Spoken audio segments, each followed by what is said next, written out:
सबसे पहले बिहार विधानसभा चुनाव को लेकर बात कर लेते हैं और इसी से जुड़ी हुई खबर है, जहां 6 अक्टूबर के बाद बिहार चुनाव का ऐलान होगा। चुनाव आयोग ने बिहार के मुख्य सचिव को बाकायदा पत्र लिखा है। ये बहुत बड़ी खबर और अपडेट है बिहार विधानसभा चुनाव से जुड़ी हुई, जहां पत्र में ये लिखा गया है कि 6 अक्टूबर तक ट्रांसफर पोस्टिंग प्रक्रिया पूरी कर ली जाए। 6 अक्टूबर के बाद मुख्य चुनाव आयुक्त का बिहार का दौरा भी रहने वाला है और अब इससे ही अटकलें तेज हो गई है कि 6 अक्टूबर के बाद चुनाव की तारीखों का ऐलान कभी भी किसी भी समय किया जा सकता है। चुनाव आयोग की ओर से पत्र लिखा गया है कि तमाम जो चुनाव की तैयारियां हैं, पोस्टिंग और ट्रांसफर की जो पूरी प्रक्रिया है वो भी पूरी कर ली जाए 6 अक्टूबर से पहले यानी 6 अक्टूबर को जब दौरा करेंगे तो उसके बाद कभी भी चुनाव की तारीखों का ऐलान किया जा सकता है।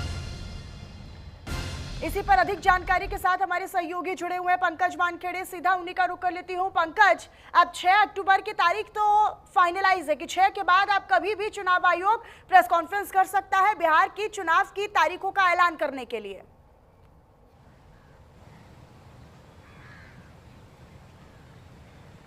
बिल्कुल बेशक मनीषा, आज जो चुनाव आयोग ने अपनी तरफ से मुख्य सचिव जो बिहार के उनको पत्र लिखकर साफ तौर पे कहा है कि जो आपको जो भी ज़रूरी यानी कि कहा जाए कि जो ट्रांसफ़र पोस्टिंग का जो प्रक्रिया है जो करना है वो 6 अक्टूबर से पहले कर दें और वो जो अपडेट है वो हमें दे दें। उसके बाद कभी भी 6 अक्टूबर के बाद कभी भी चुनाव के तारीखों का ऐलान हो सकता है। और सबसे महत्वपूर्ण इसमें यह भी मनीषा जानकारी मिली है कि चुनाव आयोग जो है सितंबर इसी महीने के अंत में और अक्टूबर के पहले हफ्ते में 3 तारीख से पहले कभी भी वो बिहार का दौरा कर सकता है और बिहार दौरे के बाद जो है चुनाव तारीखों का ऐलान संभव माना जा रहा है।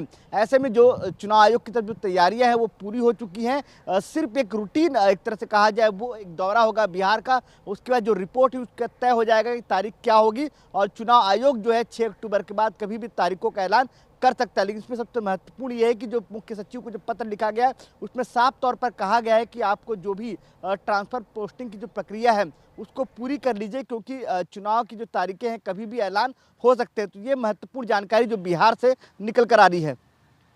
बिल्कुल पंकज, और ये कहीं ना कहीं काफी रोचक हो जाता है और बड़ा ही बेसब्री से इंतजार है कि चुनाव आयोग जो है वो कब 6 अक्टूबर के बाद अब तारीख की घोषणा करता है। लेकिन अब जल्द ही दौरा भी करने वाला है और ट्रांसफर पोस्टिंग की जो प्रक्रिया है वो पूरी कर ली जाए, बाकायदा इस पत्र में लिखा गया है। निश्चित तौर पर ये प्रशासन के लिए एक बहुत बड़ी जिम्मेदारी होने वाली है, एक बहुत बड़ी चुनौती की 6 अक्टूबर से पहले तमाम जो प्रक्रियाएं हैं वो पूरी कर ली जाए, वो भी निष्पक्ष और पारदर्शी तरीके से।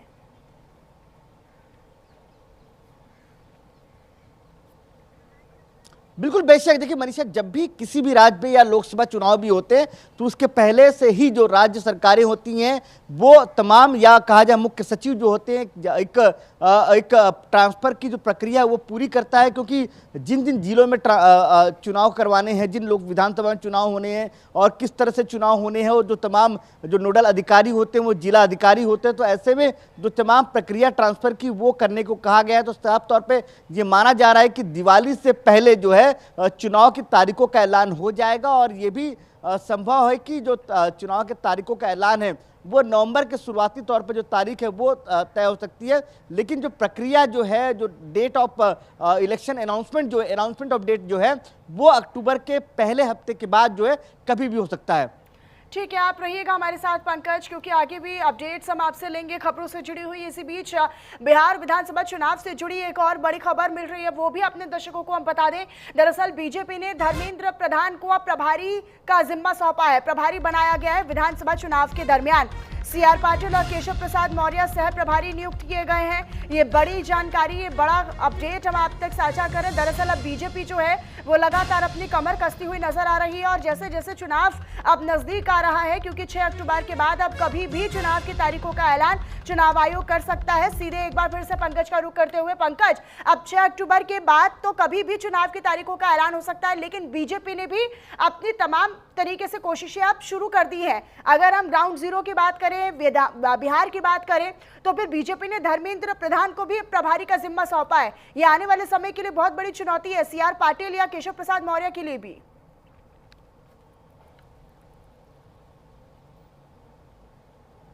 बिल्कुल बेशक, देखिए मनीषा, तीनों चेहरे बड़े चेहरे हैं और तीनों ऐसे चेहरे हैं जिन्होंने कई राज्यों में चुनाव जीत दिलाई है। चाहे केशव प्रसाद मौर्य ने शुरुआती दौर पर उत्तर प्रदेश में प्रदेश अध्यक्ष के तौर पर काम किया हो तो उत्तर प्रदेश में जीत दिलाई थी। उसके अलावा CR पाटिल ने जिस तरह से गुजरात की रणनीति संभाली थी, प्रदेश अध्यक्ष रहे थे लंबे समय पे और वहां जीत दिलाई थी। उसके अलावा धर्मेंद्र प्रधान ने उड़ीसा में जो मोर्चा संभाला था, उड़ीसा में जीत दिलाई थी और साथ ही साथ मध्य प्रदेश के प्रभारी भी रहे थे।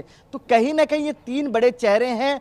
जो प्रभारी के तौर पर धर्मेंद्र प्रधान को नियुक्त किया गया है, सह प्रभारी के तौर पर CR पाटिल को, वो भी केंद्रीय मंत्री हैं। उसके अलावा माफी चाहूंगा उत्तर प्रदेश के उप मुख्यमंत्री केशव प्रसाद मौर्य को सह प्रभारी साथ में नियुक्त किया गया है। तो इससे साफ है कि बीजेपी की तैयारी लगभग पूरी कर रही है और जो प्रक्रिया है वो भी पूरी कर रही है और साथ ही साथ सबसे महत्वपूर्ण है कि जो बैठकों का दौर है वो भी लगातार जारी है। अब ये माना जा रहा है क्योंकि अब जो 2 महत्वपूर्ण बैठकें जो कल और आज, वो बैठकें बिहार पटना में हो चुकी हैं।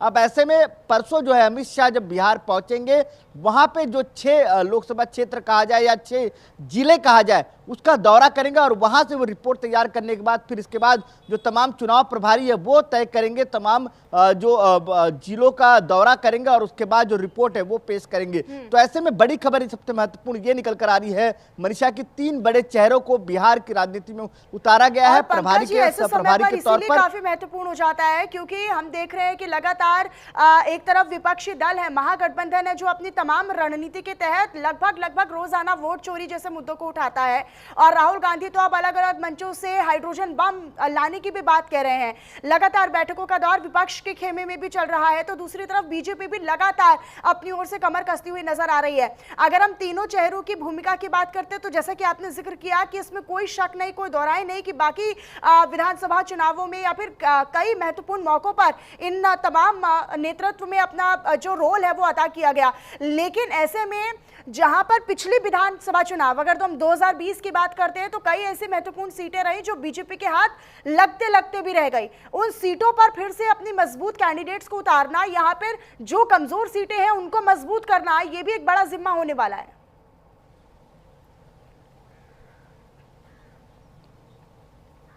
बिल्कुल बेशक मनीषा, देखिए इसीलिए लगातार आप देखिए 2 दिवस से जो उप मुख्यमंत्री है बिहार के सम्राट चौधरी घर पे बैठक हो रही है। ये रणनीति तय किया जा रहा है कि कौन सी सीटें कौन से क्षेत्र पे भारतीय जनता पार्टी कमजोर रही है। अमूमन विधानसभा ही नहीं, लोकसभा चुनाव के दौरान भी जहां जहां बीजेपी को नुकसान हुआ है उसको किस तरह से मजबूत किया जाए, मजबूत चेहरे को दिया जाए। इसके अलावा इसके पहले 18 तारीख को अमित शाह बिहार पहुंचे थे, कई क्षेत्रों का दौरा किया था, वहां पे तमाम कार्यकर्ताओं से मुलाकात की थी। इसके अलावा फिर परसों यानी 27 सितंबर को फिर जो है केंद्रीय गृह मंत्री अमित शाह, जो चाणक्य कहे जाते हैं, वो फिर बिहार के दौरे पर जाएंगे और वहां पे जो कमजोर विधानसभा है वहां का दौरा करेंगे और वहां पे रणनीति तय करेंगे। तो स्वाभाविक सी बात है बीजेपी जो 2020 में जो गलतियां हुई हैं उस गलतियों को दोहराना नहीं चाहती, इसलिए लगातार जो है रणनीतियां तय कर रही, चाहे चुनाव प्रभारी नियुक्त करने को लेकर हो या उसके अलावा हालांकि अब अपनी सियासत में बिहार की सियासत में समय की बदलती मांग को लेकर बीजेपी क्या रणनीति में बदलाव करती है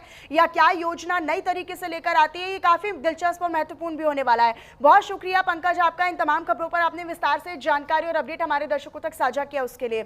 आगे रुक करते हैं खबरों का। अब आपको बताएं जब बिहार में कांग्रेस की सियासत से जुड़ी हुई खबर आप तक साझा